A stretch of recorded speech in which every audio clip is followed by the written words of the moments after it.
Bonsoir et merci à tous d'être là pour cette rencontre que nous sommes très heureux d'organiser ici à la Maison de la Poésie autour de Robert Desnos. Alors on va parler beaucoup de lui ce soir. Je ne donnerai qu'un repère très facile, mais c'est bon de l'avoir en tête.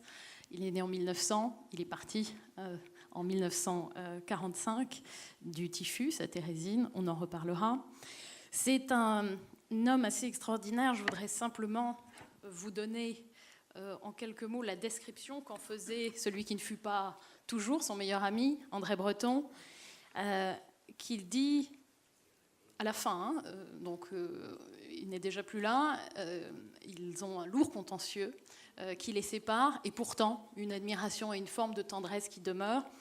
Et Breton, de Desnos, dit « De lui se dégageait une grande puissance de refus et d'attaque, en dissonance frappante. Il était très brun, avec le regard étrangement lointain, l'œil d'un bleu clair voilé de dormeur éveillé s'il en fut. » J'avais envie qu'on ait simplement cette image-là en tête pour entamer cette soirée autour de celui qui fut donc à la fois un poète, mais aussi, et on va le voir, pas seulement, un homme de radio, un homme de publicité même, un résistant et un grand amoureux, l'amoureux de deux femmes, Yvonne et Yuki notamment, et un libertaire aussi, et avant tout, et donc rétif à tout embrigadement. Alors, pour en parler ce soir, nous avons le grand bonheur d'avoir avec nous Isabelle Lacan, que vous connaissez sans doute pour beaucoup d'entre vous, comédienne d'une part, mais surtout écrivain, auteur de plus d'une dizaine de romans, parmi lesquels Le baiser du dragon, La fille du ciel, Le jongleur de nuages, un texte chez Actes Sud sur Marie Durand, non à l'intolérance religieuse, il y a quelques années, et qui nous propose ce texte aux éditions Bruno Doucet, Ombre parmi les ombres, une sorte de plongée dans l'intimité des dernières semaines de Robert Desnos, hanté par d'autres figures aussi, et on en parlera, mais c'est l'occasion de découvrir un groupe de jeunes Tchèques assez étonnant, la République de Skid et le journal Vedem qu'avait créé un enseignant un peu idéaliste au cœur de l'enfer. Et puis, nous avons avec nous Gaël Nohan, qui nous a proposé, donc l'été dernier, puisqu'il est sorti en août 2017, cette légende d'un dormeur éveillé, un texte extraordinairement ambitieux, un tour de force, j'ai envie de dire, puisque c'est un roman fleuve, foisonnant, qui assume la dimension de la littérature populaire au meilleur sens du terme, et qui tente de recréer l'histoire d'un siècle aussi, puisqu'il est habité de figures somptueuses. On y croise absolument tout le monde. On va entendre parler dans quelques instants de Garcia Lorca, de Neruda, mais on y croise aussi un des plus grands amis de Desnos, Alejo Carpentier. On y croise Hemingway, Miller, Anaïs Nin. On y croise évidemment tout le groupe des surréalistes. On y croise Jean-Louis Barrault et bien d'autres. Alors, le principe de cette soirée va être très simple. On va entendre la voix de nos deux auteurs. On va entendre quelques extraits de leurs textes au tout début et puis à la toute fin. Je vais prêter très modestement ma voix, vous le verrez, pour un très court moment à Robert Desnos en vous disant ce grand texte de lui, « J'ai tant rêvé de toi », texte un peu particulier puisqu'en fait il est extrait de Corps et Biens, publié en 1926, mais on a cru pendant un moment qu'en fait, il avait été rédigé au dernier jour ou dans les derniers jours à Térésine parce qu'un journal tchèque, lorsqu'il annoncera la mort de Robert Desnos, dira « On a retrouvé sur lui tel poème », un petit peu réécrit, et ce texte sera retraduit du tchèque en français. Donc le traducteur ne le reconnaîtra pas initialement pour ce qu'il était, c'est-à-dire en fait le texte de 1926, et il est en fait assez improbable que Desnos ait pu écrire quoi que ce soit dans l'état où il était à Térésine, mais en fait il y a une manière de légende là-dedans, et donc je vous dirais au début, le texte de Corps et Biens, il y a à la toute fin cette strophe réinventée par la magie de ses lecteurs quelque part. Alors, la rencontre va durer à peu près 1 heure, et puis vous aurez l'occasion ensuite d'échanger de manière un petit peu plus informelle, pour ceux qui le souhaiteraient, avec nos 2 auteurs qui se prêteront au jeu des dédicaces et des signatures à l'extérieur autour d'un verre amical. Je vous propose donc, si vous le voulez bien, de commencer peut-être par entrer dans l'univers de Death Note, dans ces années fastes, avec elle. Alors, le passage que je vais vous lire, en fait, se passe en 1935. Et Robert Desnos est allé à Madrid, il est invité par Pablo Neruda. Et García Lorca va traverser le pays pour venir le rencontrer. On est donc dans un restaurant madrilène et ils vont discuter l'un avec l'autre. Quand je vois ce qui se passe dans le monde, poursuit Federico avec gravité, je me demande pourquoi j'écris. À quoi ça sert ? Une pièce de théâtre n'arrête pas les balles. Un poème ne retient pas le bras d'un assassin. Pourtant, le travail est une forme de protestation. En tant que tel, il a un sens. Alors je continue à écrire. La preuve que ton œuvre est utile, c'est que tu as autant d'admirateurs que d'ennemis, répond Pablo Neruda. Tes ennemis, nous les connaissons. Ils te détestent parce que tu débusques ce qu'ils essayent de cacher et que tu amènes le théâtre jusque dans les coins les plus reculés de l'Espagne. La barraca a permis à quantité de gens de découvrir un monde qui leur était fermé. Or, l'intérêt de la droite catholique est que ces gens restent dans l'ignorance et continuent à croire que le Moyen-Âge dans lequel on les maintient est l'unique horizon. Toute œuvre d'art porte une vision du monde, observe Robert, que cette discussion passionne, même si les traducteurs peinent à en suivre le rythme. Les despotes entendent imposer la leur, et nous leur opposons une multiplicité de regards et de points de vue qui leur est odieuse. Pour eux, il ne peut y avoir qu'une seule vérité, qui devient catéchisme. La culture est un enjeu. Quand on permet à ceux qui en sont exclus d'accéder à l'art et à la connaissance, on sème une graine de liberté qui peut les soustraire à la toute-puissance des tyrans. Federico écoute la traduction en hochant la tête, un grand sourire aux lèvres. Il serre le bras de Robert et une même émotion les traverse, les relie. Quand j'écris, je pense à ma mère qui lisait Hernani aux domestiques dans la cuisine de notre maison de Fuente Vaqueros, répond-il, et sa voix vibre d'une tendresse nostalgique. Je revois leur visage bouleversé, l'attention avec laquelle ils écoutaient chaque mot qu'elle prononçait. Je n'écris pas mes pièces de théâtre pour le parterre ou pour les loges. J'écris pour le paradis. Je donne la parole à ceux qui se taisent, à ceux qu'on fait taire. Ici, en Espagne, le silence est une tombe. On y enterre les sentiments interdits, les espérances éteintes. Robert pense à Antonin Artaud qui veut réveiller les spectateurs, ouvrir les portes des théâtres, à Prévert et au groupe Octobre qui se produisent dans la rue, sur des estrades de fortune, à Jean-Louis Barrault qui cherche un nouveau langage théâtral et transporte une salle prête à le mettre en pièces. Il songe à ses premiers poèmes surréalistes. À l'époque, il lui importait de trouver sa voix. Il ne se souciait pas d'être accessible. Ces dernières années, il s'est mis à écrire pour ceux dont on fait peu de cas et dont la mort efface le souvenir, ceux qui ignorent leurs propres désirs, qui ne savent pas de quoi ils pourraient bien rêver. Le fracas du monde est entré dans sa poésie et l'a bousculé, abattant les murs de son souffle. Sa trajectoire libertaire a gagné en force en s'ouvrant à une fraternité possible. Les jours suivants, Robert et Federico ne se quittent pas. Federico lui raconte qu'on lui demande toujours de définir sa poésie, ce dont il est incapable. Il ignore ce qu'elle est, d'où elle vient. Elle vit dans la rue, elle est la lueur de mystère au cœur de toute chose. Pour autant, elle n'a rien d'une abstraction, d'un concept intellectuel. Robert lui répond que la poésie est éphémère comme la vie. Elle passe et traverse ceux qui savent la percevoir. Il est vain de vouloir la retenir, l'embaumer. Écrire pour la postérité n'a pas de sens. Ce qui importe, c'est de savoir capter l'essence d'un instant, une émotion qui ne soit pas factice.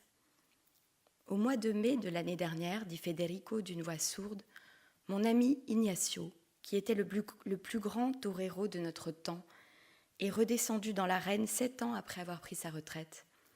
Sa 3e corrida lui a été fatale. Encorné par son taureau dans les arènes de Manzanares, il est mort au matin du 3e jour, au bout d'une terrible agonie. Je n'ai pas voulu le voir sur son lit de mort, mais je lui ai écrit un chant funèbre. Et c'est une chose que je peux t'avouer à toi. La mort d'Ignacio a été comme l'apprentissage de ma propre mort. Le duende ne m'a fait grâce d'aucune douleur. J'ai senti le froid geler mes veines et raidir mes muscles. J'ai vu ma mort en face, Robert. La poésie a déchiré le voile et me l'a montré comme une répétition. Pablo Neruda hésite avant de traduire ces mots qui le remuent. Chaque vers que j'écris est un dialogue avec ma mort, répond Robert. Ma poésie me révèle ce que je ne veux pas voir ou que j'ignore, le présent et l'avenir. Parfois, il faut des années pour que ces prophéties s'éclairent. Elle m'avait annoncé notre rencontre. Elle m'a répété que mon temps était court jusqu'à ce que je l'entende. C'est un secret effrayant, mais je crois qu'il m'aide à être heureux. J'ai tant rêvé de toi. J'ai tant rêvé de toi que tu perds ta réalité. Est-il encore temps d'atteindre ce corps vivant et de baiser sur cette bouche la naissance de la voix qui m'est chère?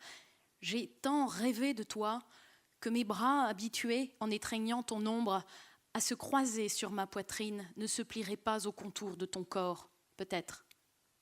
Et que, devant l'apparence réelle de ce qui me hante et me gouverne depuis des jours et des années, je deviendrais une ombre sans doute. Oh, balance sentimentale, j'ai tant rêvé de toi qu'il n'est plus temps sans doute que je m'éveille. Je dors debout, le corps exposé à toutes les apparences de la vie et de l'amour, et toi, la seule qui compte aujourd'hui pour moi, je pourrais moins toucher ton front et tes lèvres que les premières lèvres et le premier front venu. J'ai tant rêvé de toi, tant marché, parlé, couché avec ton fantôme qu'il ne me reste plus peut-être, et pourtant, qu'à être fantôme parmi les fantômes, et plus ombre 100 fois que l'ombre qui se promène et se promènera allègrement sur le cadran solaire de ta vie. Ombre parmi les ombres. Isabelle, si tu veux bien. C'est vrai que... Je m'appelle Léo Radek et je suis l'un des derniers enfants de Thérésine. Thérésine, demandez-vous? Mais oui, fouillez votre mémoire, souvenez-vous, cette petite ville tchèque que les Allemands transformèrent en camp et baptisèrent Theresienstadt. Thérésine, au doux nom choisi en l'honneur de la mère de l'empereur, qui aurait cru alors que tu deviendrais la tombe à ciel ouvert de milliers de Juifs, qu'on te viderait de tous tes habitants un beau matin de novembre 40, avec l'idée machiavélique de te métamorphoser aux yeux du monde en ghetto du paradis. Par quel hasard objectif es-tu arrivé à Thérésine, toi qui n'étais ni juif, ni communiste, affaibli, exsangue, au terme de cette marche interminable, décidée 3 semaines plus tôt par les nazis, dans leur souci d'évacuer les camps et d'effacer derrière eux les traces de leur ignominie, au fur et à mesure que les Alliés s'en rapprochaient. Toi, à bout de souffle, au bout de ton destin. Au milieu des prés humides, bordés par la ligne sombre d'une forêt de conifères, le mur d'enceinte d'une ville fortifiée, échoué au bout d'une voie ferrée, tel un énorme paquebot rouillé. Le ciel, un ciel immense, au blanc, couleur d'œil sale. Et dans ce ciel, flottant lugubrement au-dessus des remparts badigeonnés de sang séché, le drapeau jaune et noir des pestiférés. Quelqu'un a lâché. Merde, une épidémie de typhus, c'est bien notre chance. Dodelinant sur sa charrette de foin, pas même d'angoisse quand les boches ont fini par y hisser ceux qui ne parvenaient plus à avancer, trop faible pour garder la tête relevée, Desnos sourit. Les couleurs de ce drapeau lui rappellent étrangement et joyeusement une étoffe, oui, une petite robe jaune et noire de Yuki. Un de ces chiffons de soie, comme elle disait. Et soudain, il en visualise parfaitement l'ourlet, virevoltant sur les mollets ronds et dorés de celle qui deviendra sa femme. Ah, cette fichue virée en Bourgogne, avec l'ami Fujita, son époux d'alors, la frange de jet du peintre japonais et son rire plein de dents, et surtout ce verre partout, odorant, entêtant, et Yuki, ivre de verre éclaissé, qui tient absolument à retirer ses bas, fleurs jaunes et noires, dansant dans l'herbe mouillée. Un souvenir si gai, si vivifiant qu'il confère à la nouvelle étape de son interminable chemin de croix un parfum étrangement familier et saugrenu, au milieu de cette brique sinistre, cernant cette drôle de ville de garnison et sa perspective ininterrompue de caserne de style espagnol. Mais pourquoi diable ressent-il, devant ces façades badigeonnées d'ocre sale, cette impression de déjà-vu? D'autant qu'à cette sensation dérangeante se superpose une certitude. Cette étape de Thérésine signe la fin du voyage. Il le sent, il le sait. La force toute bête avec laquelle cette évidence lui empoigne le cœur ne tromperait quiconque. Et remonte du fond des âges ces vers clôturant le poème qu'il a intitulé « La peste » il n'y a pas 2 ans.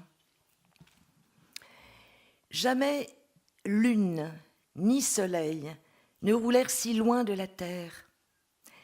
Jamais l'air de nuit ne fut si opaque et si lourd. Je pèse sur ma porte qui résiste. Elle s'ouvre enfin, son battant claque contre le mur. Et tandis que le pas s'éloigne, je déchiffre sur une affiche jaune les lettres noires du mot peste.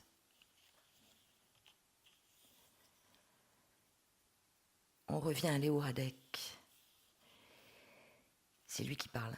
Tout à mon excitation, je quitte mon poste et sors du bâtiment 4 où j'ai été affecté par l'équipe du docteur Prochatska, un ancien détenu de la prison. M'accueille un ersatz de soleil qui, malgré sa pâleur ridicule, réussit à me faire cligner les yeux. Éparpillé entre les touffes d'herbes grises qui ressemblent à de vilaines plaques de lèpre, pourquoi diable l'herbe de Thérésine n'est-elle jamais verte? Un groupe d'étrangers, atrocement décharnés, tente de réchauffer le papier mâché qui leur recouvre les os.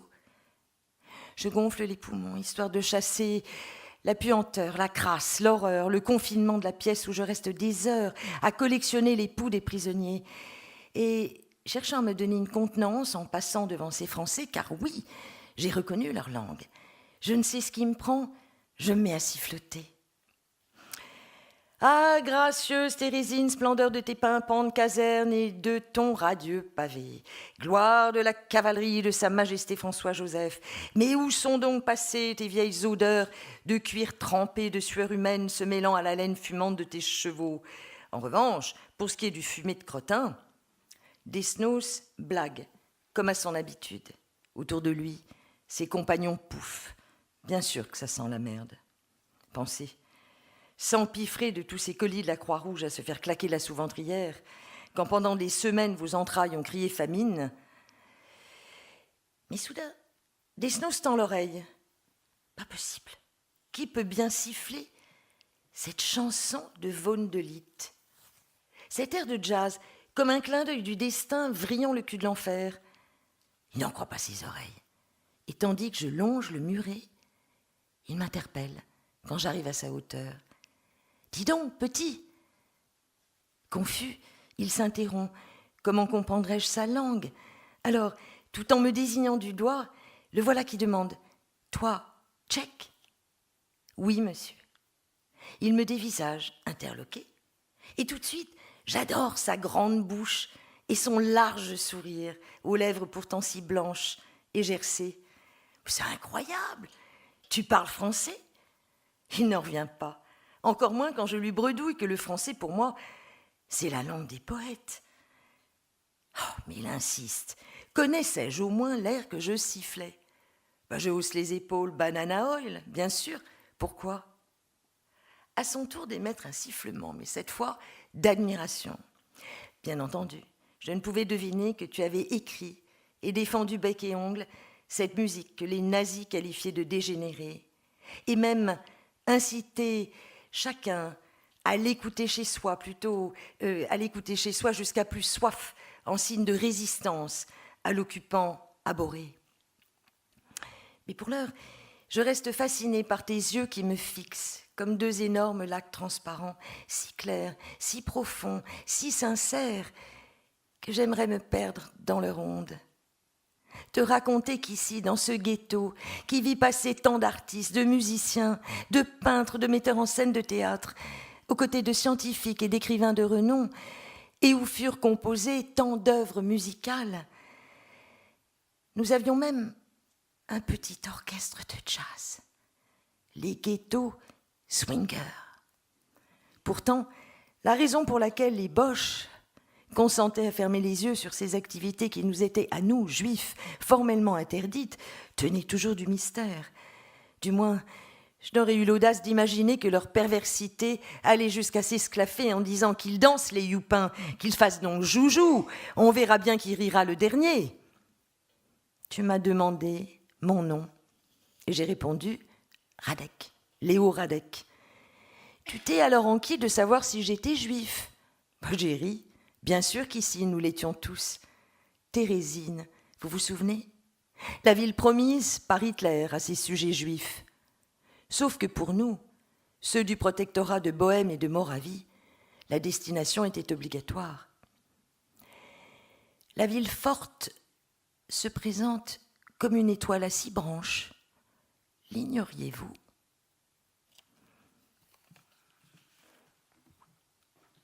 Merci beaucoup à toutes les deux. Merci. Alors vous le voyez, ce que vous avez entendu là vous donne un tout petit aperçu, mais d'un Desnos qui est à la fois, et ce sont les deux adjectifs qui viennent immédiatement à l'esprit quand on lit vos deux livres, jubilatoire et tragique, et jubilatoire parfois même au cœur de la tragédie. Alors on comprend bien la fascination que peut exercer un tel personnage. Mais j'ai envie de vous poser une question toute simple. Desnos, quand on lui avait demandé, je crois dans l'une des enquêtes surréalistes, pourquoi écrivez-vous, répondait cette chose très simple et magnifique, il disait « pour donner rendez-vous ». Il vous a visiblement donné rendez-vous, il y a une forme de miracle qui relèverait peut-être de ce qu'il appelait le hasard objectif, avoir vos deux livres sortir à quelques mois d'intervalle et être si complémentaires d'une certaine manière, ça c'est un avis très personnel et subjectif, mais je crois qu'on y retrouve, quand on les lit l'un après l'autre, à peu de distance, au fond la même figure, le même Desnos. En tout cas, il n'y a aucune contradiction, bien au contraire, il y a des angles d'attaque, des approches qui sont très différentes, mais on voit bien que la figure qui les hante est la même. Alors la question que j'aimerais tout simplement vous poser l'une après l'autre, c'est de quelle manière vous a-t-il donné rendez-vous et qu'est-ce qui fait qu'un jour, vous vous êtes dit, je vais travailler, et travailler longtemps, parce que on l'imagine, pour atteindre à cette évidence-là, un long travail, et vous vous êtes dit, voilà, c'est autour de lui et avec lui, d'une certaine façon, que pendant ces quelques mois ou quelques années, je vais vivre. Gaëlle, peut-être? Alors moi, c'est un rendez-vous qui remonte à l'adolescence pour moi, puisque c'est à 16 ans que j'ai rencontré Desnos, sa poésie. Et c'est vraiment une poésie qui m'a rencontrée et qui ne m'a plus quittée. Donc, et je n'en ai qu'un exemple. C'est le seul poète avec lequel j'ai cette relation. et très forte, au point que j'avais l'impression de déjà le connaître très bien, alors que je ne savais à peu près rien de sa vie avant d'avoir le projet d'écrire un roman sur sa vie. Donc, mais je ne l'ai pas découvert, je le connaissais déjà bien à travers sa poésie. Et en fait, je pense que ce qui m'a touchée au départ, c'était la poésie amoureuse, la poésie de l'amour sans issue. Quand j'avais 16 ans, je pense que c'était vraiment un âge où ça vous parle très très bien. Et c'est vraiment un grand poète de l'amour sans issue. Et puis aussi déjà la poésie des années 30, puisque très vite j'ai découvert le recueil Fortune, et il y a encore quantité de poèmes de ce recueil qui sont parmi mes préférés. Alors maintenant je connais beaucoup mieux l'œuvre de Desnos, mais je pense que pour ces poèmes-là, j'aurai toujours une tendresse particulière. Et je pense que c'est sa fraternité, ce qu'on peut percevoir en lui de vraiment rayonnant et généreux à travers cette poésie qui m'a attachée à lui. Donc en fait, écrire un roman sur lui, pour moi, c'était régler une dette. En tout cas, essayer de le faire et essayer de lui, à mon tour, de faire un petit quelque chose pour lui. D'accord. On reviendra au tour de force que représente la façon que tu as pu avoir d'entrelacer justement cette poésie que tu connais si bien avec une narration qui en fait un grand roman. Mais Isabelle, est-ce que tu peux nous dire quelques mots de cette rencontre-là ? Alors moi, c'est un rendez-vous assez récent que je dois à ma merveilleuse éditrice, Muriel Zac. Et je dois dire que c'était à la fois retrouver... Alors, bon, bien sûr, petite fille, j'adorais les poèmes de Desnos. Je crois qu'on a tous adoré ces poèmes.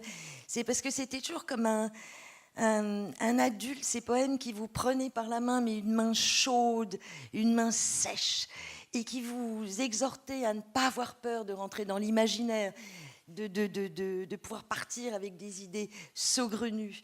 Et voilà, c'est cette sensation que je garde. Et par la suite, bien sûr, les poèmes de son engagement, oui, qui m'ont marqué quand j'étais adolescente, bien sûr.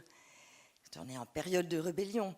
Mais je dois dire que le retrouver aujourd'hui, et évidemment pour moi c'est indissociable de Thérésine, comme si le fait qu'il soit mort à Thérésine du typhus, même en homme libre, puisqu'il est arrivé le jour de la libération du camp, le 8 mai 1945, par les Russes, donc il est mort en homme libre, comme il avait toujours été. Mais il n'empêche que c'est pour moi comme la pièce manquante du puzzle, hein, qui donne une justification à toute une vie voilà, toute sa vie et sa vie d'engagement, mais aussi toute son œuvre. Alors on en parlera plus tard. Néanmoins, il y a une chose qui me frappe étonnamment, et on en parlait tout à l'heure, c'est l'actualité de Desnos. Il y a d'abord son actualité, cette résonance poétique actuelle extraordinaire par les temps qui courent. Donc c'est même un devoir de le lire, de le relire. Il est pour moi le poète de l'éveil. Il nous guide, oui, c'est ça, c'est un grand frère. Et tu parlais justement exactement de ces mots simples, ces mots qui cinglent, ces mots qui sortent des tripes. Et avec bon, c'est ça qui est extraordinaire aussi avec lui, c'est ce côté double. Alors c'est aussi quelque chose qui nous a toutes les deux fascinés. C'est qu'à la fois, il peut être... c'est son éclectisme, mais c'est cette façon de faire le grand écart entre cette exigence dans sa poésie, cette sophistication, et à la fois pouvoir écrire de façon vraiment simple et pour tout le monde, pour chacun de nous, mais aussi bien... voilà, avec cet amour du populaire qu'il avait. Et ça, c'est vraiment quelque chose qui me frappe. Et peut-être je pourrais dire que ton livre exprime cette boulimie de vie absolument incroyable. Ouais. Et c'est un livre solaire, c'est sa part solaire. Et Ombre parmi les ombres, bon, c'est un petit peu le titre. C'est cet autre aspect qui, moi, me tourneboulet. Il y a juste un vers, pardon, je suis un peu longue, qui m'a beaucoup troublée. C'est quand il dit quelque chose comme Marie-Claire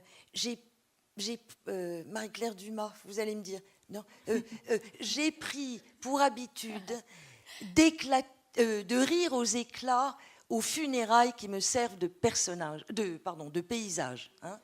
Voilà, c'est ça. Je répète, j'ai pris pour habitude de rire aux éclats des funérailles qui me servent de paysage. C'est écrit, je crois, en 24 ou en 27.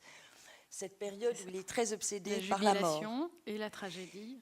Il est médiocre. Inextricable. Oui, exactement. Mais on le trouve, et ça, je trouve que ça le résume vraiment, ce rire aux éclats. Et qu'on sent très bien dans ton livre. Absolument, l'humour y est extrêmement présent. C'est-à-dire que, alors qu'on est évidemment dans le contexte le plus tragique qui soit, on l'a senti même à la lecture, il y a cette forme-là de capacité à essayer d'aller creuser pour retrouver une petite étincelle de joie, et puis aussi de ce cocasse, ce saugrenu qu'en fait il a hérité évidemment de sa fréquentation et de sa passion surréaliste avec Rose c'est la vie, le personnage de Duchamp, etc. Mais il y a justement une forme d'audace très forte dans vos deux livres, celle de se dire, eh bien, je vais alors pas réinventer, parce que en fait, tout est vrai ou presque, enfin, le dire, les faits sont là, mais de se dire, j'ose la forme romanesque, j'ose prêter ma voix, parce qu'évidemment, on n'a pas d'enregistrement de cette époque, on n'a pas de bande magnétique, on ne sait pas exactement, et pourtant, vous allez toutes les deux nous rendre un Desnos extrêmement incarné. Alors, comment, question pour Gaëlle, on ose se lancer dans pareille aventure et se dire, je vais retracer l'histoire du siècle, je vais raconter, alors, et faire parler pas seulement Desnos, parce que effectivement, tu fais parler aussi, on l'a entendu, Lorca, Neruda, tous les autres que j'ai cités, Breton, c'est pas facile de faire parler Breton, surtout dans le contexte qu'on connaît, extrêmement compliqué, d'inimitié entre Desnos et les surréalistes, Desnos étant beaucoup trop libre sans doute pour être réductible en quoi que ce soit à un engagement surréaliste que par ailleurs il a embrassé avec passion. Avec passion. Bon, donc comment est-ce que tu en viens à te dire, je vais oser la forme romanesque? Après tout, tu aurais pu aussi, on peut l'imaginer, te lancer dans quelque chose qui aurait été de l'ordre de l'essai, par exemple, et qui aurait été une manière aussi de payer cette dette. Alors d'abord, en termes d'essai ou de biographie, il existait déjà, il en existait d'excellents. Donc déjà, ça existait, et je ne pense pas qu'il y avait un manque particulier là. Ensuite, par contre, ce qui me paraissait manquer, c'était un travail plus populaire, qui, en fait, moi, je voulais présenter Robert Desnos à plein de gens qui ne le connaissaient pas. Et il me semblait que la forme romanesque, c'était la meilleure pour le faire, parce qu'il y a une identification qui se fait, et que donc je savais que je pouvais présenter Robert Desnos comme j'aurais présenté n'importe quel personnage, et qu'il y a cette magie du roman qui vous attache à un inconnu, et qui fait que lorsque vous vivez avec lui sur 300, 400 ou 500 pages comme là, et après vous le quittez vraiment en pleurant. Voilà. Et moi, c'est ce que je voulais. Je voulais que les gens rencontrent Robert Desnos et qu'ils soient absolument déchirés de le quitter, et que le seul remède à ce déchirement, ça soit de se dire « Ouf, il me reste sa poésie. Je vais donc le garder un peu. » Voilà. Donc ça, c'était très clair dans ma tête. Et pour arriver à ça, j'étais obligée de prendre toutes les libertés nécessaires à la fiction, pour que par la fiction, justement, on puisse rejoindre une vérité, une sorte de vérité de Robert Desnos et de ses amis, alors qui est une vérité possible, qui est, j'espère, la plus vraisemblable possible, mais qui est aussi la mienne. Donc voilà. Donc en effet, il faut beaucoup d'audace, et c'est... je pense que je l'aurais pas. D'inconscience. Alors, moi, j'avais pas l'inconscience, parce que ça a été une angoisse terrible pour moi, ça, de la peur de les trahir, la peur de trahir Desnos, la peur de trahir n'importe lequel des personnages de ce livre. Mais en même temps, je pense surtout que c'est vraiment parce que je l'aime. Et donc, en fait, c'est l'amour qui m'a donné cette audace. Je pense que si je l'avais un peu moins aimé, j'aurais reculé devant l'ampleur de ce défi. Alors, Isabelle, il y a une hésitation presque un peu différente qu'on sentirait chez toi. C'est celle entre la forme poétique, parce que ce texte a lui-même une forme. C'est un roman, c'est très clairement un roman, mais c'est un roman qui fonctionne aussi par vignettes, par élan, par des textes qui, pour certains d'entre eux, sont de fait des poèmes en prose, comme d'ailleurs Desnos a pu en écrire. Mais comment tu fais ce choix là, d'aller vers le roman et d'aller surtout vers un roman centré sur ces dernières semaines, c'est-à-dire les plus difficiles au fond à affronter? Alors, par rapport à la forme, c'est vrai que c'est très intimidant. On se dit, est-ce que j'ai le droit? Très intimidant d'aborder en plus la dernière période de Desnos. Je pense qu'il fallait que je trouve la petite mélodie, et je pense que dans ce cas, c'est le fond, finalement, qui a fait surgir la forme. Oui. En hommage à un pareil poète, bon, il fallait trouver la petite musique, et forcément, le style voilà, est venu de façon plus poétique, et puis, à force de s'imprégner de sa poésie, de ses vers, et puis c'est un puits sans fond, parce que plus on est dedans et plus on découvre. Et bon, enfin, c'est pas vous que je le dirai, notamment personnes qui sont là, mais voilà. Alors, l'autre chose qui est importante, c'est Thérésine. Pourquoi Thérésine? Et tout à l'heure, j'ai dit que c'était comme pour moi la pièce du puzzle, la dernière pièce du puzzle qui justifie voilà, toute une existence et de combat. Il y a des choses quand même assez étranges. Dans le petit passage que j'ai lu, parle du jazz. Et c'est vrai que c'était une des passions, des nombreuses passions parmi toutes les passions de Desnos, la musique. Et puis, il ne faut pas oublier que Thérésine, qui était, alors il faut dire en quelques mots, c'est un camp de transit. C'est un camp de transit un peu spécial, parce que c'était surtout un camp qui a servi, c'était une espèce de monstrueuse, comment dire, un leurre. Alors, tout d'abord, c'était un camp qui a été... voilà, on a ordonné, donc il est au nord de Prague, et on a ordonné aux Juifs de Bohême-Moravie de tous se diriger vers cet endroit, vers Thérésine, qu'on avait donc vidé de ses habitants, en leur disant, vous allez fonder une sorte de colonie juive. En réalité, c'était un camp de transit, et à partir de là, ils partaient pour Treblinka ou pour Auschwitz.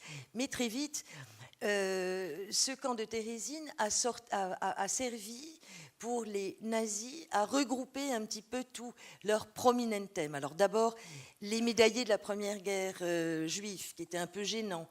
Si on découvrait que, bon, voilà, ils avaient disparu, c'était beaucoup plus facile de dire, voilà, ils sont à Thérésine. Tous les artistes les plus connus, les gens notoires, des scientifiques, toute cette intelligentsia absolument formidable. Et donc, c'est un endroit où, sorte de Babel du désespoir, finalement, Babel des arts, où l'art, il y a une effervescence artistique extraordinaire. Et il y a une effervescence artistique aussi au sein de la jeunesse, puisque le Conseil des Anciens avait décidé d'éduquer les jeunes, non pour la mort, mais pour la vie, oui, en leur donnant une éducation de Skid, voilà. extraordinaire. On la découvre dans ton livre. Alors tu as commencé à en parler tout à l'heure. Oui. Est-ce que donc tu peux ces dire jeunes étaient justement vivaient un petit peu à l'écart de leurs parents dans le ghetto. Ils vivaient dans des pavillons un petit peu spéciaux pour eux, où on leur donnait non seulement une éducation normale pour que éventuellement, après la guerre, ils puissent être à la hauteur dans l'enseignement, mais aussi un enseignement artistique extraordinaire. Et ces jeunes, notamment les plus doués du pavillon du Heim numéro 1, ont décidé de former. C'était pas l'initiative forcément du professeur, c'était leur initiative. C'était des gamins entre 11 ans et 14 ans, qui pour la plupart sont tous morts à Auschwitz, et qui avaient décidé de créer une petite république, la République de Skid, et en plus de créer un magazine Vedem, un magazine clandestin.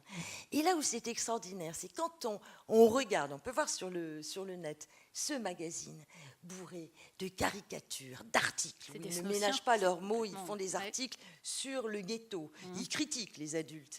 Donc des dessins, des poèmes surtout.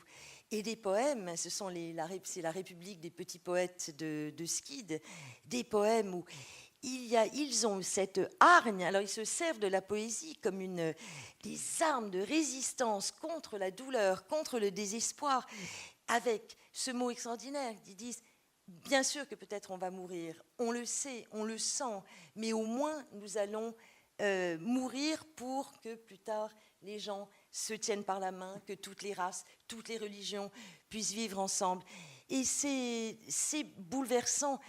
Comment ne pas imaginer que Desnos n'est pas lui-même le dernier enfant de Thérésine?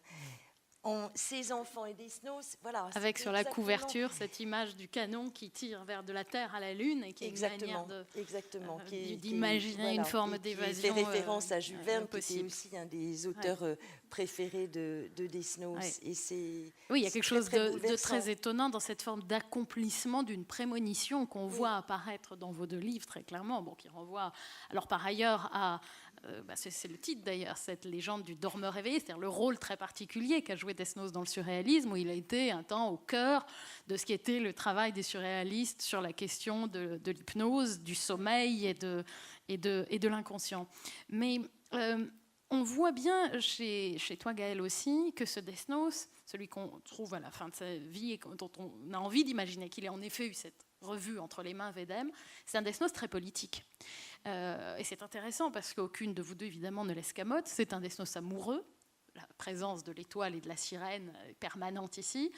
Mais c'est un Desnos politique. Et donc, comment est-ce que tu situerais, Gaëlle, Desnos par rapport à notre temps aussi? C'est une question très compliquée, je sais, mais est-ce que ce qui fait sa force, ça n'est pas justement d'avoir été toujours un peu à l'écart de tous ceux qui voulaient l'embrigader? Tu le définis à un moment donné, à plusieurs reprises d'ailleurs, comme libertaire. Est-ce que c'est comme ça que tu le vois? Ah, complètement. Pour moi, c'est vraiment un individu qui se définit d'abord par sa liberté et son indépendance. Certainement trop indépendant pour, au bout d'un moment, rester au sein du mouvement surréaliste. En tout cas, trop indépendant pour se faire dicter un certain nombre de prises de position. Et en fait, quand André Breton voulait à un moment donné espérer que les surréalistes s'engageraient au sein du communisme, Desnos n'est pas du tout hostile à l'engagement, mais simplement on ne le retrouvera pas dans un parti politique. C'est rebelle sans parti. Voilà, il n'a pas de parti. Mais par contre, c'est quelqu'un, je pense, qui a été engagé toute sa vie, qui s'est engagé toute sa vie pour défendre une certaine vision du monde et qui démarre avec sa première famille de cœur à Montparnasse, c'est-à-dire vraiment où la famille surréaliste, qui sont des familles internationales faites de réfugiés du monde entier et qui, donc, pour cet homme, le racisme n'a aucun sens, tout ça est une absurdité. Et cette conception du monde, il la défend dans les années 30 quand on commence à ériger des quotas pour pas accueillir trop de réfugiés politiques, etc. Lui, à cette époque-là, il va adapter le salut au monde de Walt Whitman à la radio. Donc, il met en onde la richesse de l'autre, la richesse des étrangers, ce qui est quand même un acte extrêmement politique. Donc, il défend l'accès à une culture pour tout le monde, bien sûr, parce que aussi, il vient d'un quartier très populaire des Halles, et ce sont des gens qu'il va aimer toute sa vie, auxquels il pense souvent, et qu'il veut inviter dans ce monde merveilleux qui est le sien, d'une culture qui nourrit, mais qui aussi éduque à la rébellion, à la révolte. Cette révolte est très... Moi, je trouve que cette révolte, elle nous parle aujourd'hui. Elle est extrêmement moderne. Et quelque chose aussi que je trouve absolument vital chez Desnos, c'est qu'il a la force de se battre pour des choses, pour des valeurs, pour ce qui nous rassemble. Je trouve que ça, c'est une chose dont on a besoin aujourd'hui parce qu'on est beaucoup plus dans une forme de repli et de peur. et on réagit à des agressions, on réagit au fait que notre monde est menacé, en tout cas notre manière de vivre ensemble, de beaucoup de côtés différents. Et lui, il vient nous rappeler, quand il dit « Je chante ce soir, non ce que nous devons combattre, mais ce que nous devons défendre ». C'est extrêmement fort. Et en fait, on est beaucoup plus fort quand on se bat ensemble pour ce qui nous rassemble. Ce qui fait qu'on a envie de vivre tous ensemble aujourd'hui. Donc ça, c'est sa grande force. Une forme chez lui d'anarchisme positif, pas du tout destructeur, mais très positif, qui est assez extraordinaire et sans doute très éclairante, effectivement, pour notre temps. Il y a autre chose, c'est que Desnos est un passeur multiforme. Il a écrit, mais il n'a pas seulement écrit, il a enregistré des émissions de radio dont malheureusement il ne nous reste pas trace parce qu'elles ont été détruites pendant la guerre. Il a mis en forme un extraordinaire fantomas. Enfin, tu décris un petit peu cette aventure, on se dit ça devait être extraordinaire d'entendre ça à la radio. Il a beaucoup écrit dans des journaux aussi, et il a écrit des scénarios. Il était fasciné par le cinéma, le 7e art, et à vous lire, on se dit un peu toutes les deux qu'il y avait une sorte, c'est un peu un film quand même qui se passe et qui défile sous nos yeux. Est-ce qu'il y avait ça est-ce que vous aviez ça en tête en écrivant l'une et l'autre? Est-ce qu'au fond c'était une sorte, est-ce que vos livres sont la traduction d'une forme de vision qui est une sorte de film mental que vous étiez fait vous-même, ou c'est un résultat un peu fortuit mais qui colle très bien avec le personnage? Je crois que quand on écrit, on a toujours un petit film dans la tête. Mais pour en venir à Desnos, c'est vrai que je parlais de boulimie tout à l'heure, il est d'une curiosité de son temps qui est étonnante, parce que finalement, il expérimente, par exemple, toutes ces émissions de radio, etc. C'est des choses qui ont été totalement reprises. Il est très, très précurseur.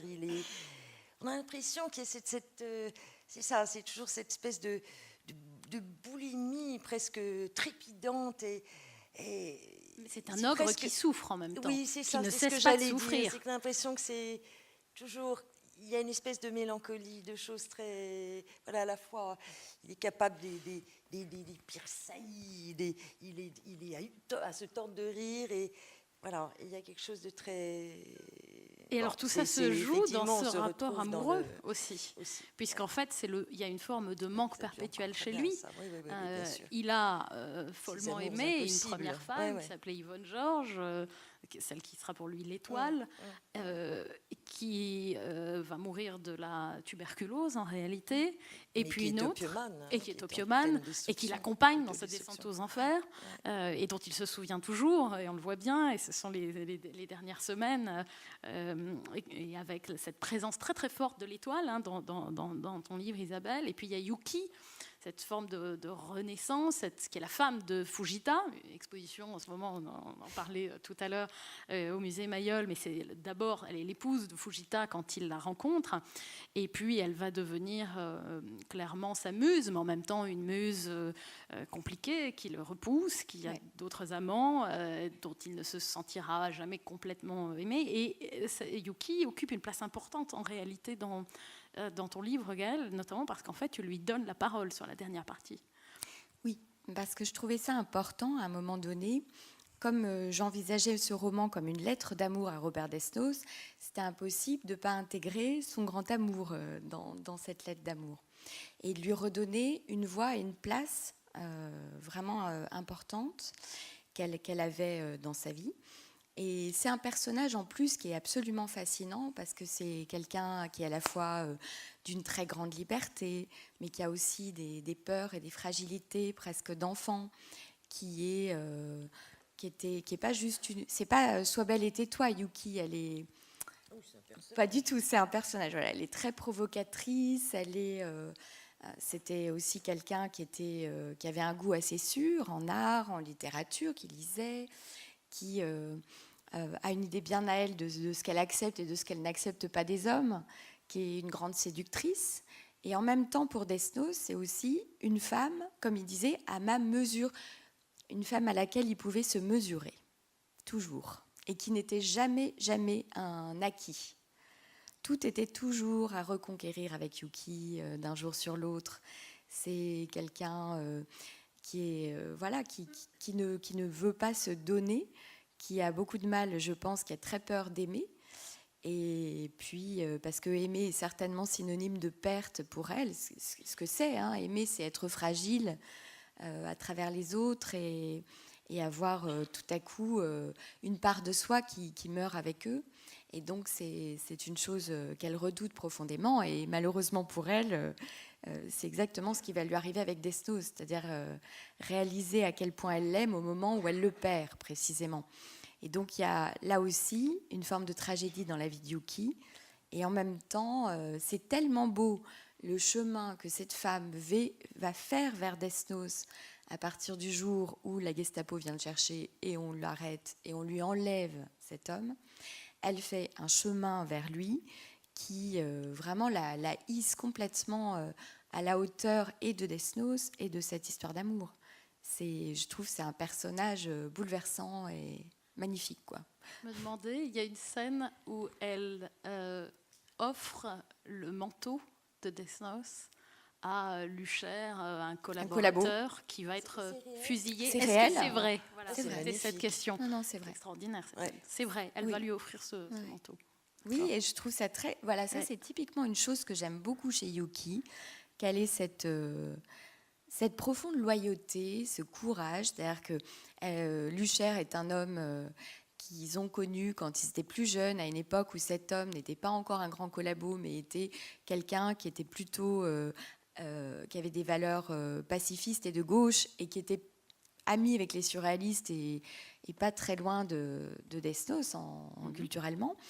Et donc tout à coup, il est tout seul dans sa prison, il est condamné à mort, tous ses amis l'ont lâché, et en plus, il est tuberculeux, enfin bref, c'est vraiment l'image de la solitude et du désarroi. Et dans sa prison, presque personne vient le voir. Yuki vient le voir, et elle lui apporte ce manteau. Et ça, c'est quand même... Elle répond au mal par le bien. C'est Voilà. une question, parce qu'il y a une interrogation qui traverse votre texte, qui est très présente. Oui, mais chez c'est toi. vraiment ce que Desnos aurait fait. Enfin, Mais on a l'impression qu'il dicte... voilà, ou que, Complètement. En tout cas, c'est comme... Très en osmose. Elle lui donne quelque chose... Enfin, là encore, comme si les traces de Desnos, sa générosité continuait à agir, y compris en France, alors que lui, pendant ce temps, est dans les camps. Et c'est magnifique. Enfin... que son manteau ait réchauffé les épaules d'un condamné à mort, je pense que ça ne pouvait que lui plaire. Et il aimante Desnos, ces personnages un peu improbables en réalité, puisque ce que tu imagines sur la toute fin, c'est qu'il ne meurt pas seul, justement. Et que sa fin, sur la fin, et que il dira, il est reconnu, et cette phrase, je crois qu'on la lui prête parce que c'était un étudiant tchèque qui l'a raconté et qui dit oui, Desnos le poète, oui c'est moi. Et en réalité, complètement par hasard, alors que ce jeune étudiant est un fou des surréalistes et a lu Nadja et a vu la photo de Desnos, la fameuse photo où on le voit dans un sommeil hypnotique, cette photo de Man Ray. Ouais, c'est étonnant ça pour cette manière d'aimenter à la toute fin quelqu'un qui pourra l'accompagner. Et surtout, on a l'impression qu'avec sa tellement immense et infinie tendresse pour l'humanité, le fait que Robert Desnos ne soit soudain plus un numéro, un matricule, un tatouage, puisqu'on le reconnaît, c'est comme un coup de baguette magique, c'est comme s'il arrivait à faire remonter de la fosse commune tant d'anonymes qui sont... C'est très... C'est extrêmement fort. Et ça lui va, parce que c'est tellement lui. Oui. Au-delà de... Quelle leçon d'humanisme. Et cette manière, comme tu le disais, de mourir libre finalement. Oui, que le caractère de cet homme, autant que sa poésie, au-delà de tout préjugé, au-delà de tout élitisme, il aime trop l'humain pour être dans sa tour d'ivoire et pour être... donc c'est l'écriture, c'est le don de lui-même chaque fois. Jusqu'au bout de ses forces. Alors justement, pour terminer cette conversation, avant de vous entendre encore nous parler de lui et l'évoquer ou l'invoquer, parce qu'on a presque envie d'utiliser cette image pour Death Note. Vous dites très bien toutes les deux qu'il a cette puissance extraordinaire qui est, tout en ignorant rien des subtilités fantasmagoriques de l'inconscient, de pouvoir être extrêmement simple et de parler en fait à l'enfant, on le disait, et puis à l'adulte plus tard, etc. Si on voulait entrer dans Death Note, chacune d'entre vous, peut-être que ça ne serait pas par la même porte. Par quoi vous conseilleriez à quelqu'un qui n'aurait jamais lu Death Note de commencer? Alors moi, j'aurais tendance à conseiller de commencer par lire vos livres. Et parce qu'ensuite, quand vous les aurez refait âmer, l'un et l'autre, hein, qui n'ont rien à voir, qui sont extrêmement complémentaires d'une certaine façon et d'une très grande puissance tous les deux, mais vous aurez forcément envie d'aller lire Death Note. Et vous direz, mais par où je rentre? Alors par où rentreriez-vous? Partout, je sais pas, je suis incapable de. C'était si joli quand tu as parlé au moment de tes 16 ans, où tu étais dans l'amour de cette poésie, de l'amour justement. Alors on achète un volume et on l'ouvre au hasard. Ça peut être une vraie méthode du hasard objectif. Oui. Alors moi j'ai dit c'était plutôt ces poèmes d'engagement. Donc tout est possible et tout se complète. Et puis en plus, on a l'impression qu'il y a le passé, le présent, le futur, toute sa vie se reflète, ressurgit de ces vers. Avec ce côté médiumnique, ces visions, mais aussi des tas de choses. Il écrit sur sa vie. Y compris quand il invente des personnages fous comme le corsaire sanglot. Je ne sais pas, tu vas me dire, peut-être je me trompe, mais il me semble que... Alors, il a écrit aussi des romans, mais il a écrit ce roman qui s'appelle... Extraordinaire roman sur l'addiction à l'opium, qui s'appelle Le vin est tiré.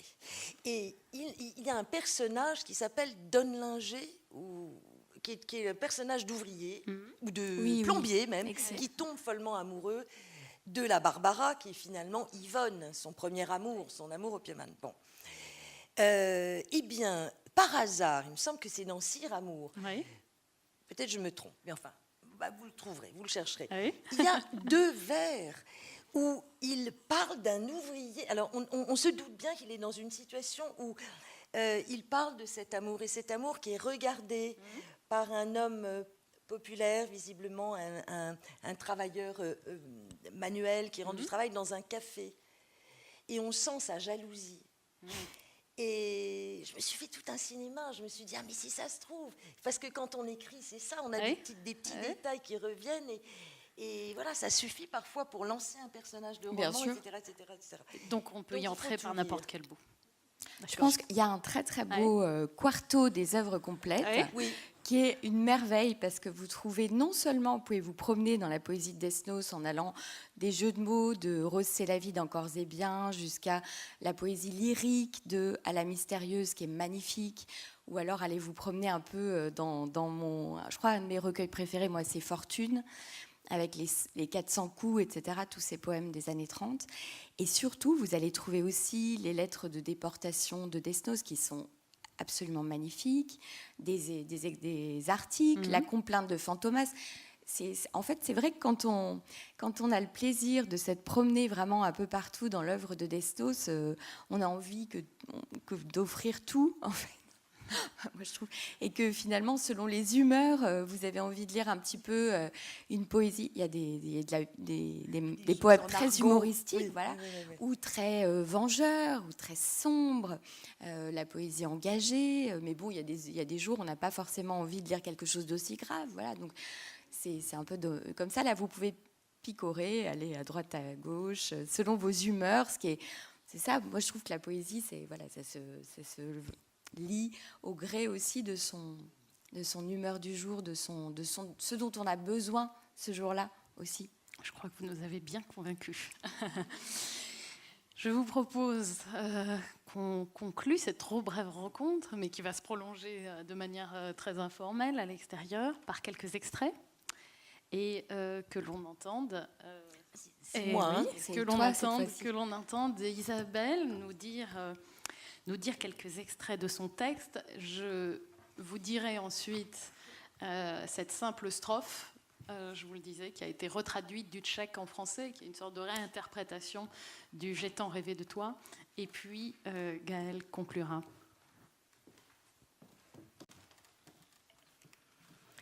Ton état ne cesse d'empirer. Quand je passe dans les travées ce matin, tu as les yeux ouverts, mais ton regard reste fixe, comme accroché à une mauvaise vision. Tu te soulèves néanmoins sur ton bras, le tatoué, comme si tu avais senti ma présence bien avant que je n'arrive à ta hauteur. J'ai entendu le requiem de Verdi cette nuit, me souffles-tu alors. Et tu me regardes si gravement que quiconque venu de l'extérieur aurait pris cette confidence comme le cri déchirant d'un homme qui se sait mourir. Pourtant, et je le sens aussitôt d'intuition profonde, ce n'est qu'à ma modeste personne que tu t'adresses, comme si tu devinais à quel point cette évocation, tout en renversant le cours du temps et la circulation des ondes, allait me bouleverser et sceller à jamais notre intimité. Les blouses sévères des infirmiers passent et repassent devant nous telle une armée d'esprits, comme si je ne connaissais pas le requiem de Verdi. Combien de fois, par exemple, avions-nous assisté aux répétitions du requiem de Verdi, en détaillant avec angoisse les membres du chœur et de l'orchestre qu'on ne cessait de remplacer au fur et à mesure que les transports vers l'Est décimaient ces derniers. Ce requiem, devenu le nôtre, par la grâce du cynisme nazi, comme si les voix pures qui s'élevaient dans le ciel au-dessus de la caserne Magdalena chantaient déjà leur propre fin dans les chambres à gaz, demeurent liées dans ma tête à la plus indicible des angoisses. Quand tu évoques son nom, je ne peux m'en empêcher. J'étire devant moi mes bras qui tremblent. Machinalement, je me mets à pianoter dans le vide, comme j'ai surpris ma mère le faire la veille de la visite des représentants de la Croix-Rouge, censés inspecter le camp à la demande des Alliés, voilà près d'un an. Je la revois encore à contre-jour, dans sa robe bleue froissée, à garde, contemplant de loin, très loin, ses mains frissonnant telles deux feuilles rouillées dans l'air du matin, comme si on les lui avait coupées. Comme si on les lui avait coupées, pardon. Ma mère venait ce jour-là de recevoir l'ordre de remplacer l'un des pianistes du fameux requiem maudit.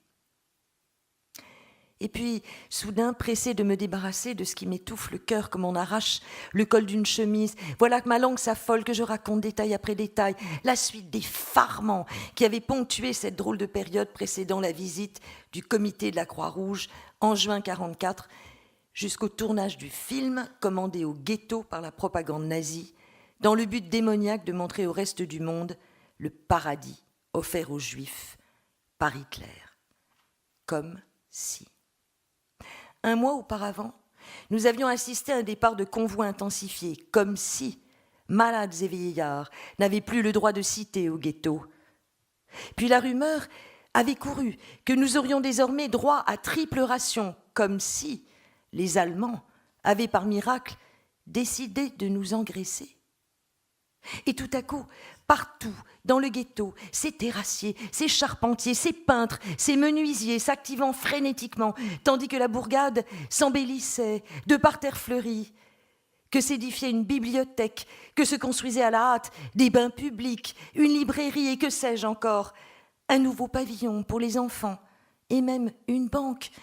Oui, une banque, appelée pompeusement Banque du gouvernement autonome juif, pour nous, les Youpins, qui, dès notre arrivée, avions eu jusqu'à notre dernier kopek confisqué.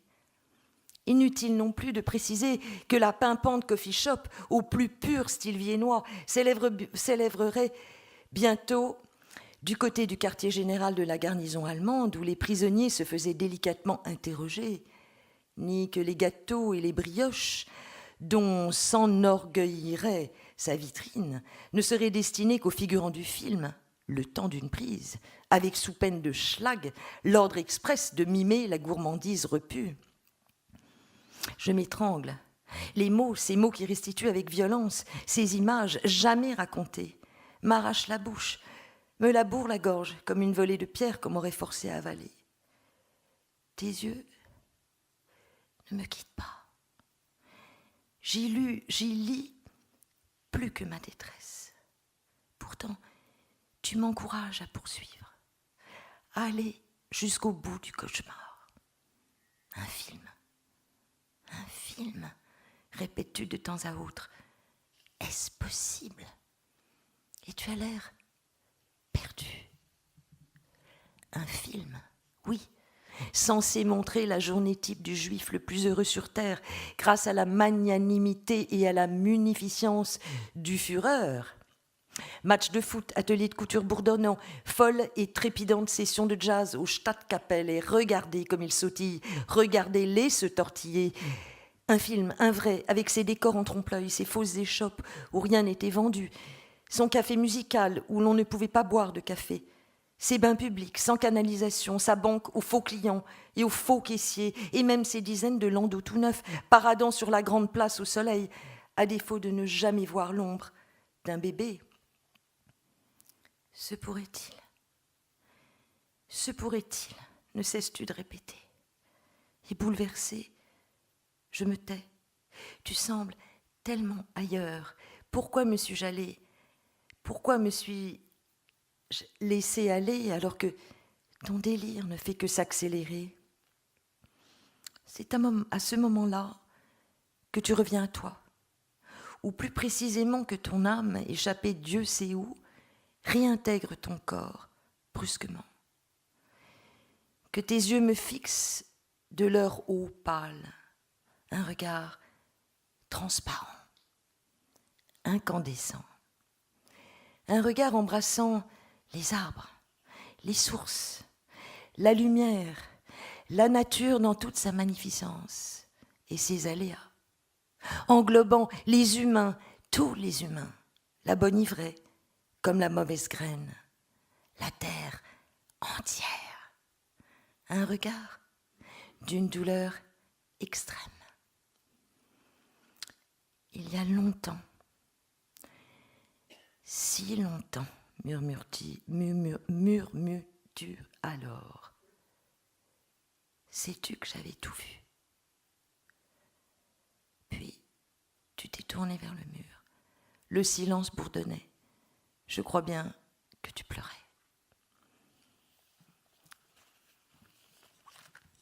Merci. On va entendre Yuki, peut-être, la voix de Yuki, qui ne sait pas encore, qui cherche, qui attend Robert. 15 mai 1944. Ces dernières semaines, je n'avais plus le goût d'écrire. Peut-être parce que ma vie se résume à guetter le facteur, la sonnerie du téléphone, les bavardages de comptoir.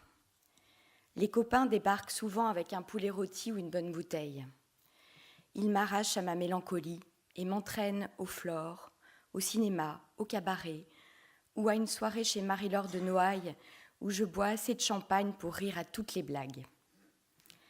Nos amis se donnent beaucoup de mal pour me distraire, à défaut de pouvoir m'apporter ce que j'espère si fort. Je ris, m'enivre et fume, comme avant. Mais à l'intérieur, tout est sans dessus-dessous. C'est un capharnaüm où Minouche ne retrouverait pas ses petits. Les images de votre départ continuent à me hanter. Le pont, les mitraillettes braquées sur vous, et ce moment où tu t'es retourné dans ta course pour lancer ce cri qui me déchire encore. Yuki, au revoir Yuki, à bientôt. La phrase du Nosferatu de Murnau tourne dans ma tête. Passé le pont, les fantômes vinrent à sa rencontre. Elle me réveille la nuit, jette un voile sur les belles journées, les jardins débordant de fleurs, les garçons en bras de chemise, les parades amoureuses des chats. La seule chose qui m'apaise un peu, c'est de parler de toi avec ceux qui partagent mon angoisse. Nous formons une communauté soudée. Nous aidons ceux qui arrivent à Compiègne. Nous raccommodons les liens tranchés par la Gestapo. Louis transmet les messages clandestins. La générale Mollard amadoue ses hôtes nazis et les alcoolise pour qu'ils lui lâchent quelques secrets. Notre chaîne humaine partage le moindre fragment d'information, tamise les rumeurs pour n'en garder que quelques grains de sable, plus tangibles que le reste. Peu à peu, ceux qui se sont engagés dans la résistance nous ont sollicités. Ce travail de l'ombre nous rapproche de vous. Certains sont entrés dans un réseau dès le début de la guerre. Pour eux, résister était un instinct, une évidence. Ils en connaissaient le prix, la torture, la mort ou la déportation. Mais pour nous, qui nous sommes retrouvés un matin devant les miradors du camp de Royalieu, le chemin a été plus long. Il nous a fallu ouvrir les yeux, accepter que ceux que nous aimions nous avaient caché une part d'eux-mêmes pour nous protéger. La générale m'a appris que tu appartenais au réseau d'André Verdet. Je sais qu'il a été arrêté le même matin que toi et qu'il est passé par les mêmes étapes, la rue des Saussaies, la prison, le camp de Royalieu, le convoi du 27 avril. Je devine que tu ne t'étais pas blessé l'épaule dans une bagarre de bistrot. Quand tu regagnais la maison, à l'aube, tu rentrais sans doute d'une expédition dangereuse. Je revisite notre passé. Partout, je vois des indices de ta vie clandestine. Je ne t'en veux pas, Robert. Je sais que tu n'avais qu'une peur, que je sois torturée. C'est pour me sauver que tu ne t'es pas enfui ce matin-là. Et puis, quelle confiance pouvais-tu accorder à une fêtarde invétérée qui déballait sa vie au premier venu dès qu'elle avait un verre dans le nez? Tu n'as pas pris le risque, je ne te le reproche pas. Quand on vit avec quelqu'un, le regard s'arrête à ce qui est familier. Tu m'aimais frivole et joyeuse. Tu n'imaginais pas qu'il puisse y avoir une autre Yuki. En te rencontrant, j'ai su tout de suite que tu étais un personnage. Je sais discerner le talent de l'esbrouf. J'en ai croisé des petits malins qui se posaient en artistes, mais je n'ai jamais confondu Fujita avec un barbouilleur ou pris Robert Desnos pour un poète du dimanche. Ta vocation, je me demande bien d'où elle t'est venue, mais elle tient à toi autant que tu tiens à elle. Je t'ai vu crever de faim sans y renoncer, endurer les boulots les plus ingrats pour le privilège de continuer à écrire ces vers qui ne t'attiraient ni gloire ni fortune, mais qui étaient comme des petits diamants, scintillant dans la suie. Tu étais drôle et singulier, tu avais le charme de ces gens qui ne ressemblent à personne, tu étais aussi grande gueule et ramenard que moi. Bref, tu me plaisais. Et puis je ne vais pas parler de toi au passé, je suis superstitieuse. Tu aimes la vie festive, ce désordre joyeux d'amis et d'animaux trop gâtés. Là-dessus, nous nous sommes toujours accordés. Mais tu as cette manière de tout élever à des hauteurs inaccessibles, de t'échapper dans tes pensées, tes fantasmes, cet érotisme qui nourrit ta poésie où je ne trouve pas toujours ma place. Quand tu te retires pour écrire dans ta mezzanine, tu me rappelles Fujita disparaissant des nuits entières dans son atelier. Je vous envie d'avoir ce jardin défendu, cette liberté de vous échapper de tout le reste. Moi, je n'ai rien qui m'appartienne, à part ce corps qui vieillit chaque jour et ressemblera bientôt à une vieille pomme ridée. Alors, que me restera-t-il ? Je regarde le tableau que Fujita a peint la nuit où Pasquine s'est suicidé. J'y suis nue et souveraine, entourant ce lion féroce d'un bras désinvolte. C'est une image de moi qui n'existe plus, même s'il l'a rendue éternelle.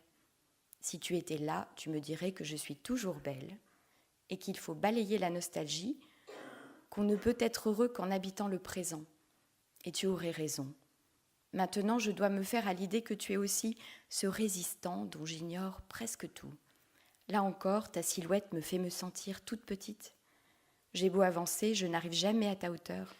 La nuit, je rêve que je cours sans parvenir à te rattraper. Je t'appelle de toutes mes forces, mais tu es trop loin pour m'entendre. À la mystérieuse. J'ai rêvé tellement fort de toi. J'ai tellement marché, tellement parlé qu'il ne me reste rien de toi.